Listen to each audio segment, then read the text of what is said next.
This is the third and final lecture on Derrida's Specters of Marx.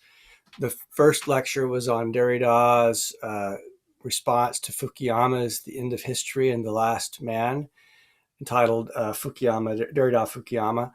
The second lecture is entitled Derrida Hamlet, which deals with Derrida's reading of Shakespeare's play Hamlet and how he appropriates this play for overtly political purposes. And so this third lecture is on Derrida's deconstruction of Marx. If you haven't watched the other two lectures, you probably should go back, particularly to the lecture on Derrida Hamlet, which I think will make this lecture more comprehensible. But in any case, we're going to focus on what Derrida does in his reading of Marx, how Derrida interprets Marx.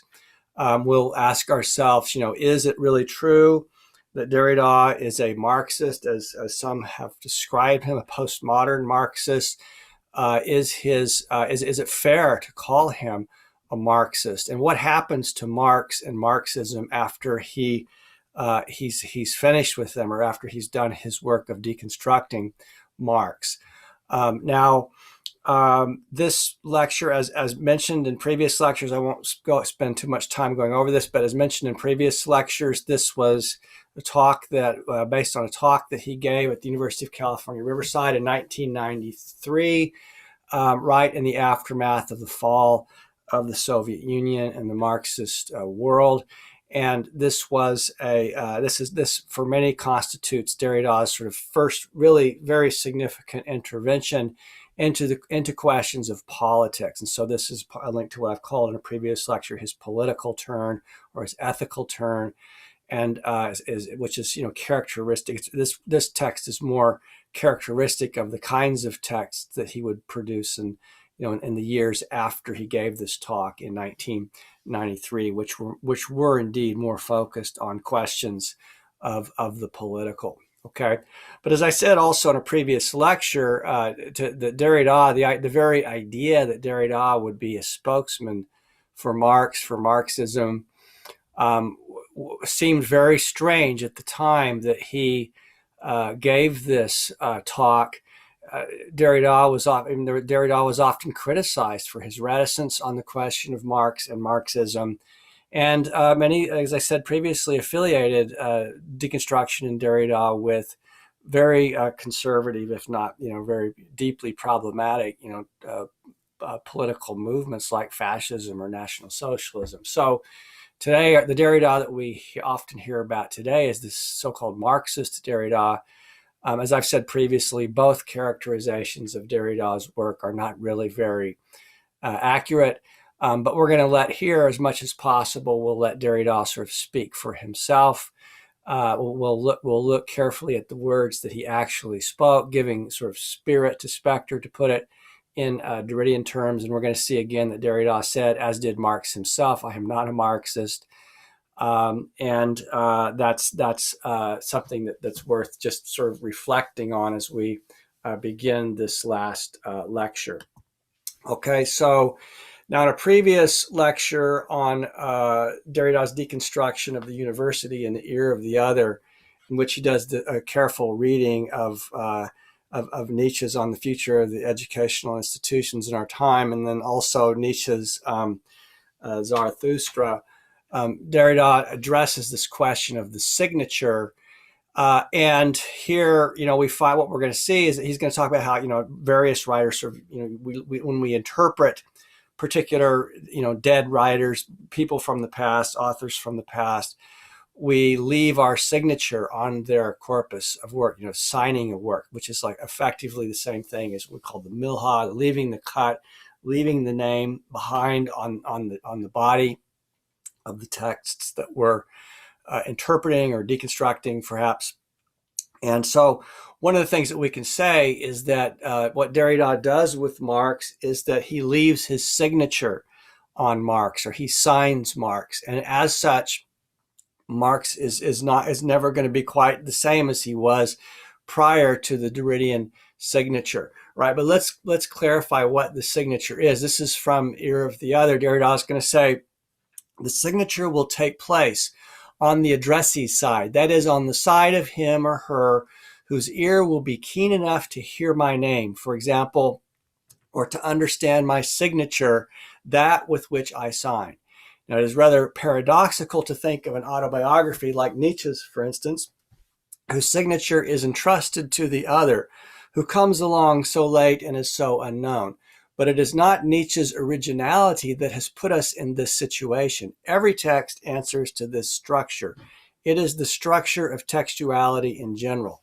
A text is signed only much later by the other whom we don't know, who reads us and leaves his or her own signature and signs us in his or her own way. And so, this we could think of this reading as Derrida leaving his particular signature on Marx. A signature is not only a word or a proper name at the end of a text, but the operation as a whole, the text as a whole, the whole of the active interpretation which has left a trace or a remainder. It is in this respect that we have a political responsibility. One writes not only for those who are yet to live, but also for the dead or for the survivors who have gone before us. He says, I'm going to end by going very quickly here. I think one writes for the dead. And that's in effect what Derrida is doing for Marx. He's writing for the dead, for the specter of Marx that is haunting Europe and the United States in the aftermath of the collapse of the Soviet Union. And so, leaving a signature upon a corpus is indeed a matter of writing for the dead. And it's an interesting thing to consider that, normally we think of the dead as just, simply dead. But the dead for Derrida that are also, again, remember, they're living dead, just as the living are also the living dead. And so, I think it's important, interesting, also to note that that one of the observations that Derrida makes is that in the absence of the other, whether the other is dead or whether the other is still living, oftentimes our relationship to the other it doesn't really make a whole lot of difference if that other with whom we're reacting is not in a position to respond to us either way. And so oftentimes when we think of doing the work of mourning, when the other who is dead is indeed dead and gone, it doesn't mean that they don't still haunt me. But they always already haunted me, even when they were living much in the same way. And so Derrida is sort of deconstructing these ideas of the living and the dead. And so it was, of course, Nietzsche who said, some people are born posthumously. And so Derrida, by reading Marx, is again, he's giving spirit to Spectre, just as we are doing here in our reading of Derrida. In the last lecture, I concluded by saying that the Spectre is not just the specter of Marx that is haunting the world today. It's also quite obviously the specter of Derrida too, who causes so much anxiety out there, and in terms of those who are trying to demonize him, often without having really first clue about what he's actually saying. But so the question I posed at the end of the last lecture is why so much anxiety about this specter who is haunting our discourse, haunting YouTube, in effect, and that specter being, in this case, not just Marx, but Derrida as well. Okay, so I'm going to just quickly summarize. Before we're going to get deeper into Derrida's deconstruction of Marx, but allow me to summarize in a nutshell, again, to use this expression we used in a previous lecture from a talk that Derrida gave, of what the basic argument is here that Derrida is going to advance against Marx. So this is going to sum it up in a couple of paragraphs. This is what Derrida is saying is problematic about Marx. He's going to say, even as he, Marx, remains one of the first thinkers of techniques, okay, and by this he means difference, differing, deferring, deconstruction, in effect, or even by far from afar of the telotechnology, hauntology, this term we've used as opposed to ontology, this matter of ghosts and haunting, that it will have always been from near or from far. Marx continues to want to ground his critique or his exorcism of spectral simulacrum in an ontology. It is. That is, Marx's theory is a critical but pre-deconstructive ontology of presence as actual reality and as objectivity. Okay, so this quote here, this paragraph, pretty concisely sums up the problem that Derrida is going to have with Marx and why he's going to see it necessary to deconstruct Marx. And that is because he's going to say, as he says here, he's going to see in Marx's approach a pre-deconstructive ontology of presence as actual reality and as objectivity. All right, so now he is going to see that there are certain aspects of Marx's thought where he anticipates the kind of thinking that Derrida is advocating, what he's calling here techniques, which is thinking, beyond this sort of opposition of presence and absence, actual reality, and the world of objectivity, or the world of becoming, or to put it in Platonic terms, being and becoming. Marx, he says, there are places where he succeeds in looking beyond, or thinking beyond, this kind of metaphysics of presence, which has characterized the Western philosophical tradition from its earliest, from Plato, to the present. But by and large, he does, as Derrida pointed out, he continues to want to ground his critique in an ontology, and Derrida is going to find this problematic. But we'll look more deeply at what exactly Derrida it means by this. Okay, but he says, he qualifies this and says, pre-deconstructive in Marx does not mean false. It doesn't mean unnecessary or illusory. Rather, it characterizes a relatively stabilized knowledge that calls for questions more radical than the critique itself, and then the ontology that grounds that critique. Okay, so, Marx did not pursue the implications of his own thinking. And so Derrida is not saying, he's pushing Marx further than Marx, pushed himself.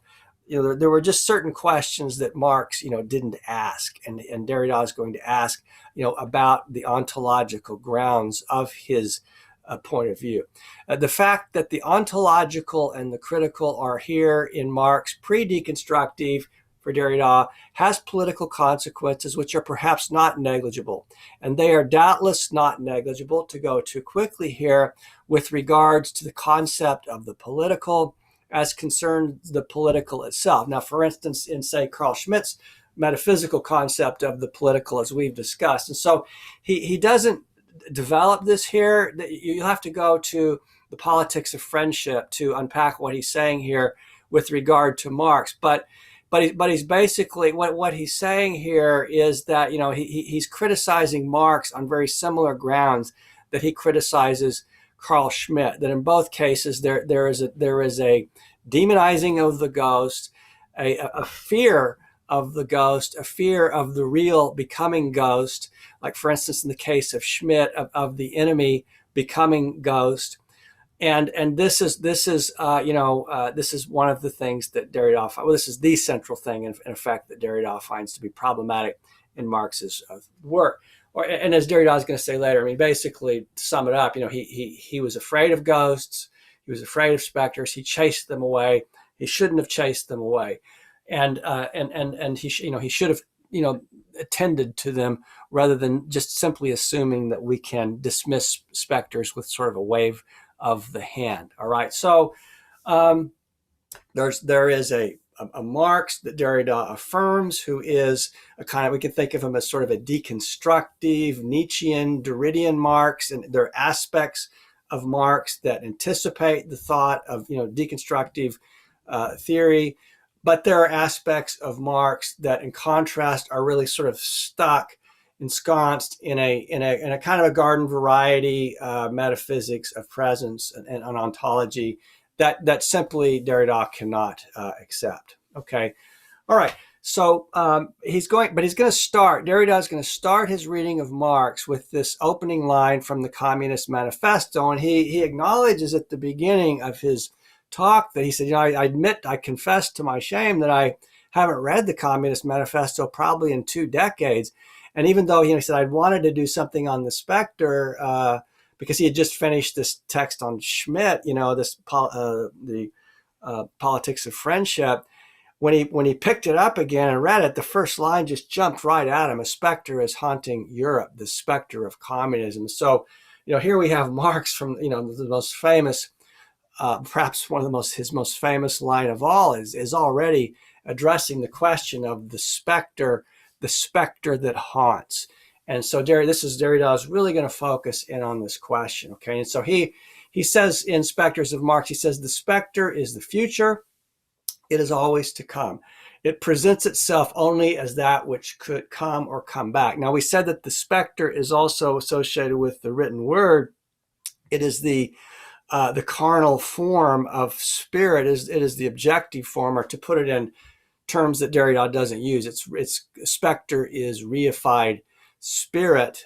This would be putting it in Lukashian, Marxian terms, which I think Derrida avoids, but I think it's fair to call it that. And but note here that the specter is something that begins by coming back. And he says this about the specter. He says it's always a revenant. One cannot control its comings and goings because it begins by coming back. Now, this, as we saw, this is true of the yes. We talked about this with relation to iterability. Every yes is a yes that we've already uttered before, but it comes back, and each time it comes back, it's a new yes. So it becomes, we invest it with spirit once again, once we reaffirm the vow, once we say yes once again. But the yes is only coherent precisely because it has come back and because it is repeatable. And in effect, it already has assumed an objective sort of quote unquote dead form. And so it's like it's like this ghostly figure that just keeps haunting us and will not go away. Okay, so here you can see these are, the Revenant, like say in the medieval era, was a kind of like a zombie, or like Night of the Living Dead, like these movies that people love to watch, about zombie figures. And so this Revenant is like a kind of a zombie that comes.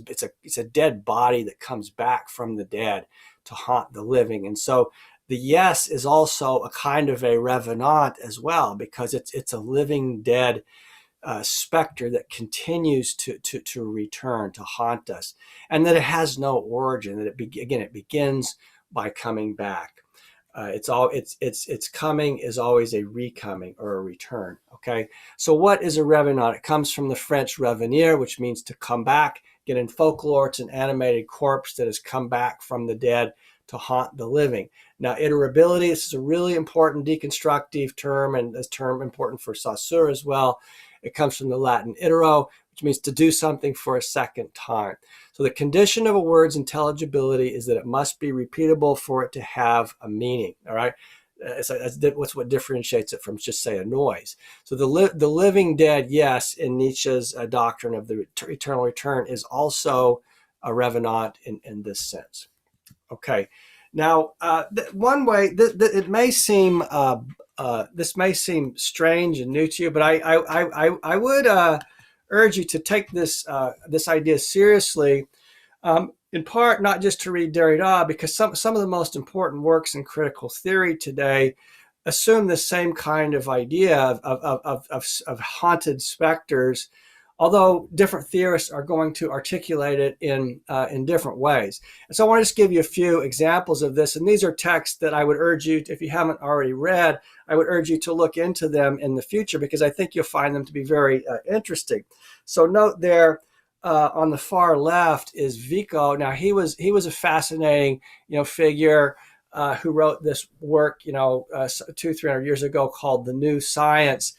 And he speaks of what's called the sensus communis. Now, one way of translating that is common sense, but for Vico, who was a rhetorician, common sense meant that the sense shared not just in like, well, everybody knows that, but rather the rhetorical figures that hold together particular discourses. And so all discourses, for them to be to hold together, must have these nexus nodal points that are understood by everybody in that particular speaking community.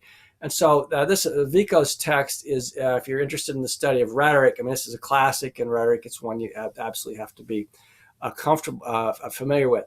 And so, but it's not just, Vico. Many other writers have addressed this. One of my favorites is in Flaubert, Bouvard, and Pécuchet, but also in his Dictionary of Received Ideas.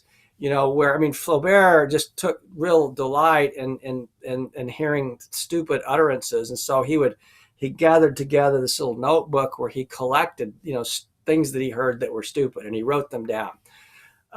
And compiled them in this dictionary of what he called, received ideas, or like I say, idées reçues, Dictionary of Received Ideas, or idées reçues. You can see it up there at the top. Now, Edward Said, in his book Orientalism, makes this sort of same point. You can see that text on the far right about Orientalist discourse. One of the things that he observed about it was that that there were these figures, again, like in the Vicoian sense of sensus communis, there were these figures, these terms, these obsessions that different writers had that just kept recurring over and over again in these Orientalist, racist texts of travel logs, for instance, of the Arab world that Said studied, received ideas that were passed down from one writer to another, so that literally sometimes in some cases you would find writers just simply repeating verbatim what they had read in the writing of another travel writer. And so, these, again, the question that, Said asks is, this is not even a book about, Arab peoples. It's a book about, stereotypical received ideas about Arab peoples. And so finally, Said's work is a book about, discourse, not about, the people whom this discourse is said to represent. And so these idioms, these received ideas, can also be thought of idiocies, because they're literally stupidities. And they're also obsessions that continue to return over and over again. And so these are fascinating instances of places where discourse itself, where rational subjects don't speak. You could put it in Kantian terms, but rather discourse speaks through the so-called rational subject. And so Foucault, his Order of Things, very influential text that very much influenced Said as well. And Said acknowledges his debt to Foucault and the famous introduction to Orientalism. But you see, my point here is that you're going to see the same idea of of what Derrida is calling hauntology, of these idées reçues, these obsessions, these hauntings, this revenant that keeps coming back. What Derrida is calling the revenant is very similar to this idea of the obsession or the idiom that is discussed in these other texts. And we'll also talk briefly about the question of encryption as well. All right, so to give you an example, so when Derrida takes on Fukuyama's The End of History and The Last Man, it's not coincidental that Derrida really fixes his gaze upon the cliches, the rhetorical cliches that animate the discourse of Fukuyama, and these terms that keep recurring, these rhetorical terms like the good news, the promised land, and so on. They keep recurring, and so for Derrida, this isn't just a cliche. It's not just incidental. No cliche is just a cliche. If it's returning in the discourse and it's giving a sort of it's holding, it becomes kind of the glue that holds the discourse together, then the cliche is not in fact incidental. Now let's read what Derrida says. These biblical figures in Fukuyama play a role that seems to exceed the simple rhetorical cliche that they appear to be. And he's going to say Fukuyama's neo-evangelical insistence that the good news has come is significant for more reasons than one. Not just in terms of advancing his neo-Hegelian, or quasi, I should say, Hegelian, argument about the end of history, but that it reveals a great deal about what his ideological commitments are to a certain sort of Christian discourse on the Holy Land and on the end of history. Okay, so he's going to say a little further on, this Christian figure crosses the Jewish prefiguration of the Promised Land. Okay, now Derrida has his obsessions as well, and I put quote unquote Jewish obsessions here because not all Jewish people are obsessed with the figure of Jerusalem to the extent that, say, someone like Derrida is.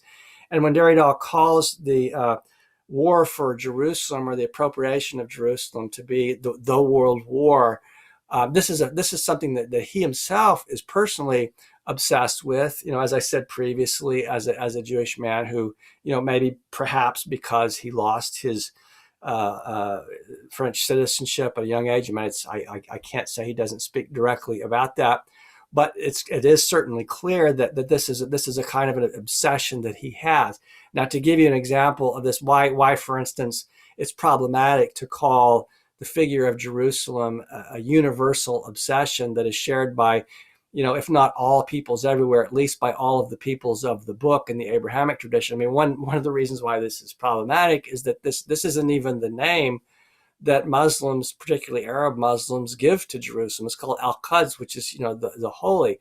So you could say, if you're Muslim, you're not obsessed with Jerusalem. You might be obsessed with Al-Quds, but Jerusalem it's Derrida's obsession. It's not necessarily the obsession of, say, the Palestinians who have more, let's say, pedestrian concerns.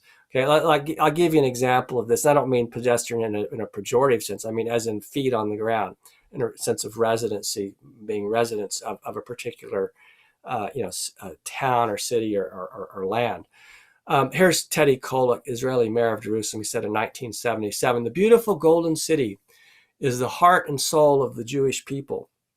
You cannot live without a heart and a soul. If you want one simple word to symbolize all of Jewish history, that word would be Jerusalem." All right. Well, that's certainly an interesting comment. Derrida is going to say, similarly, the war for the appropriation of Jerusalem is today the world war. It is happening everywhere. It is the world. It is today the singular figure of its being, out of joint. Okay. Well, that's Derrida's view. Here's the view of Edward Said. The Intifada is Palestinian self-determination and is not a figure of speech. Okay, Intifada is the uprising. It means literally from Arabic the shirking off of the Israeli occupation. It's about self-determination. It's not a figure of speech. So that gives you some sense of a contrasting view. So to say that my point here is that yes, Fukuyama has his obsessions. So too does Derrida, and indeed so too do all of us. And I think Derrida would agree with that in the sense that, is that we're all haunted by particular figures, and it's not necessarily the case that we're all haunted by the same figures. Okay, and these figures, these specters, can become, as he's going to say, encrypted within us, and we can talk about this in terms of the encryptation of the dead. So this is from his Ear of the Other. So let's see what he says about this encryption, or what he'll also call invagination. He's going to say that the metaphor of the crypt returns insistently, not having been taken back inside itself, digested, assimilated, as in all normal mourning. The dead object, for instance, the specter, remains inside me like a living dead, obsessed in a specific spot in the ego. This could be the Christian figures of Fukuyama, the good news. It could be the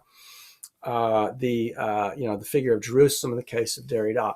It has its place, just like a crypt and a cemetery or a temple, surrounded by walls and all the rest. The dead object, let's say the spectral obsession that haunts me, is incorporated in this crypt. The term incorporation signaling precisely that one has failed to digest or assimilate it totally, so that it remains there, forming a pocket in the mourning body. The incorporated dead, which one has not really managed to take upon oneself, or say one has not properly done the work of mourning, which say Horatio is his task, continues to lodge there like something other and to ventriloquate through the living, like we're dummies, like with the ventriloquist with the dummy on its knee. For instance, I lose a loved one. I fail to do what Freud calls the normal work of mourning, with the result that the dead person continues to inhabit me, but as a stranger. Okay, this is why we need to mourn the dead. By contrast, in normal mourning, if such a thing exists, I take the dead upon myself. I digest it, assimilate it, idealize it, and interiorize it in the Hegelian sense of the term. The theory of the ghost is not exactly the theory of the crypt. It's even more complicated. Although it's also connected to the crypt, the ghost is more precisely the effect of another's crypt in my unconscious. Okay, well, that's a lot to consider. This is from Ear of the Other. Let me read that last part again. The ghost is more precisely the effect of another's crypt in my unconscious. All right, so, the crypt of the other, the specters of the other that come to haunt me. All right, so now here's Derrida on Marx's ontology, or on Marx's metaphysics of presence, which he finds problematic, okay? And again, this gets to the heart of his problem with Marx, that Marx does not sufficiently take into account the problem or the question of the specter, but just wants to chase the specter away. Marx does not like ghosts any more than his adversaries do, Derrida says. He does not want to believe in them, but he thinks of nothing else. He believes rather in what is supposed to distinguish them, ghosts that is, from actual reality. And we saw this in Schmitt from Living Effectivity, that Schmitt made this distinction. He said we can't let the enemy just be an empty ghost-like abstraction. So we can think of Derrida's critique of Schmitt. It's very similar to what he's saying here about Marx. Marx believes he can oppose them, that is, specters like life to death, like vain appearances of the simulacrum to real presence. This hostility to ghosts, a terrified hostility that sometimes fends off terror with a burst of laughter, is perhaps what Marx will have always had in common with his adversaries. Okay, now this is going to be true in the case of, say, Stirner, but it's also true. I mean, if we think of Marx's adversary being Schmitt, although, of course, Marx didn't know Schmitt, but we can certainly see, if we look at Derrida's reading of Schmitt and the Politics of Friendship, and what, Marx is saying in his critique of Stirner, that Derrida is responding to in the German ideology, clearly he has this in common with Schmitt, is that they both are hostile to ghosts. They're fearful of the loss of the real, which will become transformed into a mere ghostly abstraction. Thereby we would lose the real body. Okay, Marx's Christian ontology of presence. So here, in effect, another way of saying this is that Derrida likes the Marx who's not a Christian Marx, but the Christian Marx he has a problem with. And so Marx is sort of a Christian in spite of himself in this reading by Derrida. And so here's a quote of Marx's that Derrida is going to explicate. Let me read the quote from Marx first, and then we'll look at Derrida's explication. Marx says, "The social revolution of the 19th century cannot draw its poetry from the past, but only from the future. In order to arrive at its own content, the revolution of the 19th century must let the dead bury the dead." Well, that's a very Christian thing to say, right? I mean, of course, it's Jesus who says, in the story in the Gospels is that there were a couple of young men, I think they wanted to be his disciples, or maybe it was just one, I don't remember, who said something to the effect of, "I'd like to join you, but let me bury my father first." And then Jesus was reputed to have said, "You just let the dead bury the dead and come join me." Well, what does this mean, letting the dead bury the dead? It's kind of an interesting thing. And Derrida's going to think it through. He's going to say, well, what does Marx mean, the dead Marx?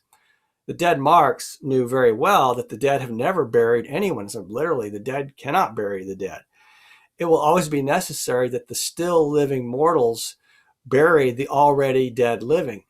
The dead have never buried anyone. Okay, I mean, so if Jesus actually said this, and of course we don't know how many actual things that he said. I think there's only 2 or 3 utterances or maybe 5 at the most that we know without doubt can be attributed to him through the work of biblical scholars. But if he did say this, he could not have meant it literally, but only figuratively, since obviously the dead cannot bury the dead. And for Derrida, it's the responsibility for the living to bury the dead, which is to say also to mourn the dead. Mourning is something that is healthy and necessary, and it's something that we never are finished with. The dead have never buried anyone, but neither have the living. The living who would be only living, the immortal living. The gods never bury anyone. If Marx cannot know this, what then does he mean? what does he want exactly? And we leave the French there because it's au juste. What does he want exactly? Let's say in terms of justice. What did he want then? He, Marx, who is now dead and buried, right? This is interesting, problem, because if Derrida is writing for the dead, he's writing here, for Marx. But if it wasn't important to write for the dead, we could just abuse the dead. But to properly mourn Marx, we have to ask the question that he's asking: what the heck does he actually mean? Now, I think this is a pretty powerful critique of Marx, and it's interesting that Derrida would fix his gaze upon this phrase, that Marx utters, "Let the dead bury the dead," obviously quoting, from the Gospels. Now, Marx was Jewish. I'll give you, and I saw this happen not long ago. I'll give you one example of this. We're pursuing this question of the Palestinian-Israeli conflict in the backdrop of the reading of this text, because this is also one of the key concerns that Derrida has. There were two academics in the United States, Carrie Nelson and Gabriel Brom, I believe is his name, who are vehement Zionists, although they, like in the case of Nelson, he claims that he's a Marxist, which raises the question: if you're really a Marxist, how can you also be a Zionist? Well, the Zionist movement did have socialist roots, but if you're interested in questions of universal justice in terms of what Derrida is describing, so here is the new international, and when one reflects upon the apartheid-like situation that exists in Israel and has existed for some time, when rights are only granted to certain kinds of people who have certain kinds of religious or ethnic identity, and those who don't are denied certain kinds of rights. It leaves a lot to reflect upon, if whether or not you can actually, like Carrie Nelson does, claim to be a Marxist and at the same time promote this kind of Zionist rhetoric. And so both Nelson and Brom have taken on the BDS movement, the boycott and divestment and sanctions movement. The idea that that one should, in joining in solidarity with the Palestinians, should support boycott and divestment and sanctions upon Israelis for their obvious violation of human rights. And I have to say, personally, I was actually in Palestine last June, and what I saw there is the first time I'd been in Jordan for a number of years, but first time I'd been in Palestine, and it's shocking what you see, just absolutely shocking, the kind of deprivation that the Palestinians are living under after all these years. It's still going on now. The gaze of the world might not be fixed upon the Palestinian dilemma right now, because there's so many other crises that the world confronts, but the Palestinians are suffering. There's no question about that.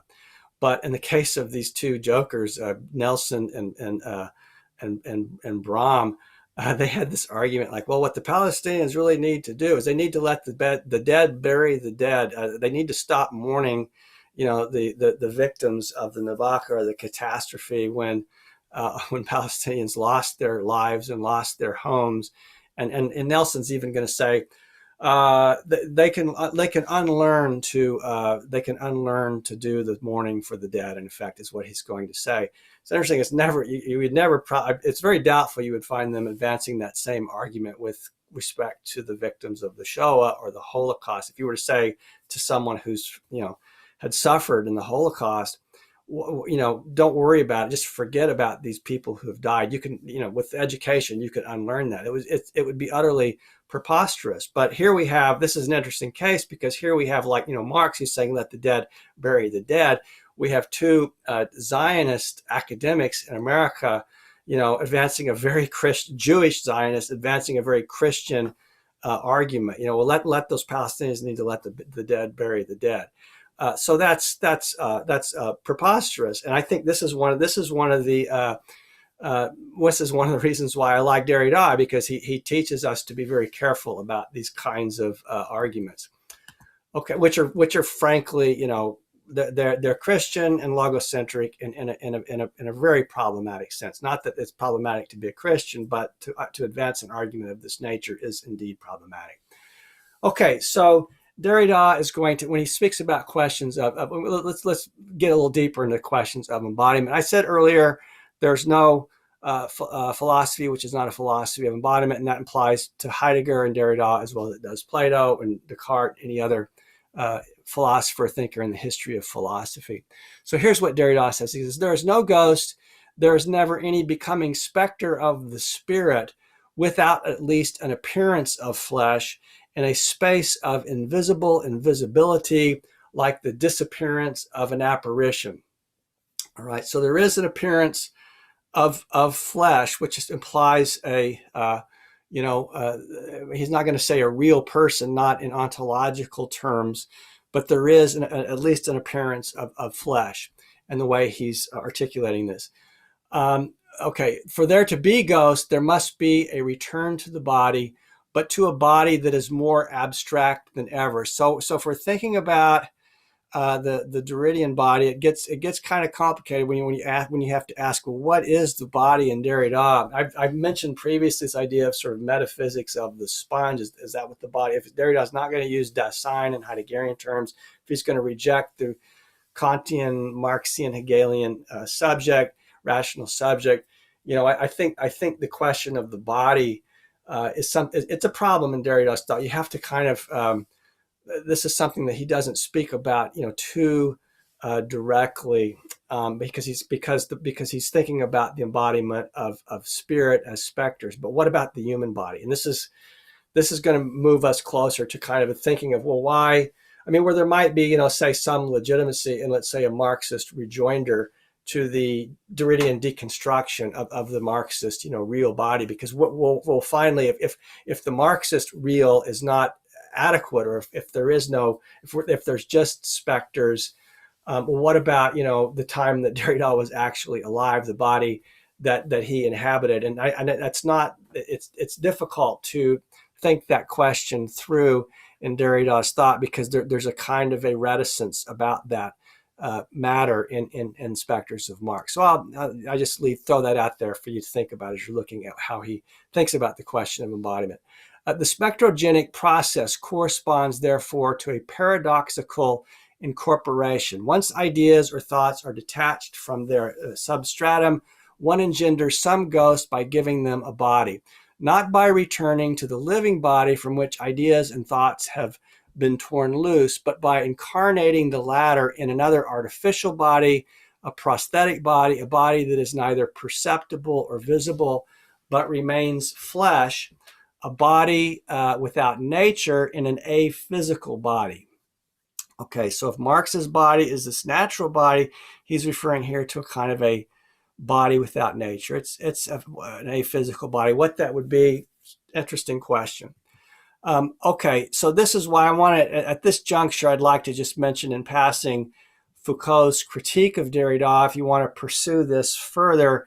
Now, Foucault and Derrida had a very sort of bitter relationship. At one time, Foucault had been Derrida's teacher, and Derrida gave, I think, what many people felt was a rather devastating critique of Foucault's Madness and Civilization. And Foucault was not very happy with it. And so they had a kind of a falling out, and they didn't speak to each other for a long time until Derrida got arrested when somebody planted drugs in his suitcase. And when he was, I think it was in Prague or Czechoslovakia, it may have been Romania. It was one of the Eastern European countries. I can't remember which, but, Foucault helped to, get him out of jail. And that was a very frightening time for Derrida to have gone through this. And so then they had a kind of a détente. But Foucault, he did write a direct response to Derrida's critique of Madness and Civilization, which I think is published in, I can't remember. It's one of his earlier texts. But in any case, I find myself in the order of things this is he has a pretty powerful critique of Derrida. It comes in the last few pages, and it's kind of elliptical, and he's a little bit reticent. But if you want to read, I mean, Derrida is definitely who he's thinking of, and he advances this idea that Derrida finally posits a kind of a spiritualist theology. And so again, this is for you to I throw these questions out. These are for you to wrestle with. But this would be one place I would direct you to go to look at this very interesting, sort of the exchange between Foucault and Derrida. Okay, so now let's turn our attention to Derrida on the body in Marx. All right, so here's what Derrida says about the Marxist view of the body. He says, while pursuing his optical analogy in his discussion of the commodity form, Marx concedes that the luminous impression left by a thing on the optic nerve also presents itself as an objective form before the eye and outside of it, not as an excitation of the optic nerve itself, but there, in visual perception, there is really, he says, a light that goes from one thing, the external object, to another, the eye. Physical relation between physical things, all right? Which is not any longer a matter of specters, but in fact, a kind of a world cleansed of spectrality, a world of pure presence. This is what one of the things that Jameson observed in his response to Derrida's reading of Marx, is that the world cleansed of specters is a world of nothing but pure presence. And so, and in that, there was Jameson himself, who typically advances a reading of Hegel and a Marxian Hegelian thought that is not, metaphysical, but there was a kind of a concession there that this kind of nostalgic ontology of presence really is there in the thinking of Marx. And look, okay, let's say that it is. Marx was writing in the 19th century, and so it's, Marx is not impervious to critique. And I think it's a fair criticism, right? So Marx is Cartesian, Kantian, Hegelian subject. So here's what Marx says, and then we're going to look at what, let's say, Derrida says, but also we'll compare this with something from Heidegger. Marx will say, all the specters which have filed before us were representations. These representations, leaving aside their real basis, understood as representations to external consciousness, as thoughts in people's heads, transferred from their objectality, elevated from substance into self-consciousness, are obsessions of fixed ideas. Okay, so we've already talked about the idée reçue, the fixed idea, which is a kind of an obsession that haunts us. But here he's saying that these hauntings are representations. And so, so here's as thoughts in people's heads, again, in a classic Hegelian sense, transferred, from the objective into the subjective realm. Okay, so here is what, let's go back and read a quote from what Heidegger said about the Kantian, Hegelian, Marxian subject and the subject-object dialectic when he articulated his counter concept of Dasein. He says, Heidegger's going to say, the perceiving of what is known is not a process of returning with one's booty to the cabinet of consciousness after one has gone out and grasped it. Which is essentially what Marx is saying there. Even in perceiving, retaining, and preserving, the Dasein which knows remains outside, and it does so as Dasein. If I remember, Dasein is the being that is there. If I merely know about some way in which the being of entities is interconnected, if I only represent them, as Marx says here, I am no less alongside the entities outside in the world than when I originally grasped them. Okay, now, so that's a really interesting quote. Now let's see, Derrida is going to say something very similar here, but in his own way, not in terms of Dasein. He's going to say, if one follows the letter of Marx's text, the critique of the ghost or of spirits would thus be the critique of a subjective representation and an abstraction of what happens in the head. This is Derrida's italics, of what comes only out of the head, that is, of what stays there in the head, even as it has come out of the head and survives outside the head. But nothing would be possible, beginning with the critique, without the possible survival of this automatism. the revenant outside the head, that, like, again, the yes, that begins by coming back, like the ghost, the spirit is neither in the head nor outside the head. Marx knows this, but he proceeds as if he does not want to know it. Okay, so simply by chasing them away, it doesn't change the problem for Derrida. And he says, he's going to say that, remember, there are two Marxes in Derrida's reading, and there's a Marx who's perfectly well understands, what Heidegger is saying and what Derrida is saying, but Marx knows this, but he acts as if he doesn't want to know it because because it drives him nuts thinking about this question. Okay, now this is most evident in his reading of Max Stirner. You can see here Max Stirner lived from 1806 to 1856, who wrote this famous essay, The Ego and Its Own, published in 1844, which was a text that Marx really didn't like and that he critiques very vehemently. Now, I'm not going to go here into all of the nuances of Marx's critique of Stirner and then what Derrida does with that. Just want to point out a couple of brief things about it. But you can go into the text and read, more, because Derrida does go into at some length on this question.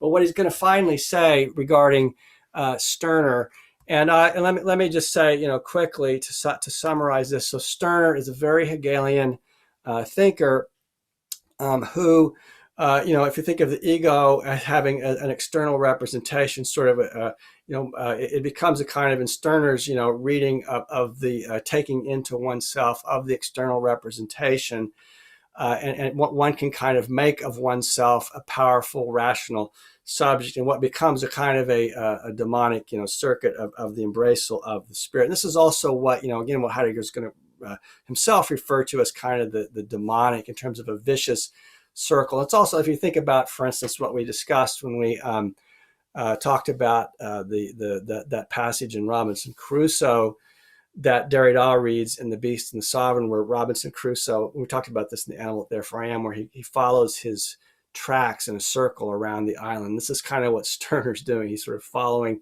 himself, his egological representations of himself, which for Marx is going to say, away with these ghosts, and he really doesn't like this aspect of Stirner's approach, his sort of egological Hegelianism. But Derrida's reading of this is going to say, my feeling is, and this is really Derrida's thesis, is that Marx scares himself in his critique of Stirner. He himself pursues relentlessly someone who resembles him to the point that we could mistake one for the other, Marx for Stirner, a brother, a double, thus a diabolical image, a doppelganger in effect, a kind of ghost of himself. This is what Stirner is for Marx in Derrida's reading, whom he would like to distance, distinguish, to oppose. He has recognized someone who, like him, appears obsessed by ghosts, and the figure of the ghost, again, the egological representation, the tracks that Crusoe follows, for instance, and by its name, with their troubling consonance and reference. The living ego in this case is autoimmune, which is what they do not want to know. Okay, autoimmune, as I said previously in our discussion of Beast and Sovereign, I was reading of Robinson Crusoe, that the representation of ourself can literally make ourselves sick by taking it in this sort of vicious narcissistic circuit, so that as we are becoming sickened by ourselves. It is ourselves who are making ourselves sick in this kind of vicious circuit. Okay, so autoimmunity, definition of it is, it's the system, and this will be important for those of you reading Philosophy in the Time of Terror, because he's going to say the same thing with respect to the dangers of this incessant replaying of these images of the World Trade Centers in New York being attacked, how we can, by playing them over and over again, we can make ourselves sick. This is the system of immune responses of an organism against its own healthy cells and tissues, the making of oneself sick with oneself. Auto from self, immune from, exempt, what is free and unscathed. Becomes made toxic. So autoimmunity for Derrida, I think of the immune system, which is responsible for the body's self-protection, attacks and destroys itself, thus making the body vulnerable. Okay, so Derrida's conclusions on Marx are this.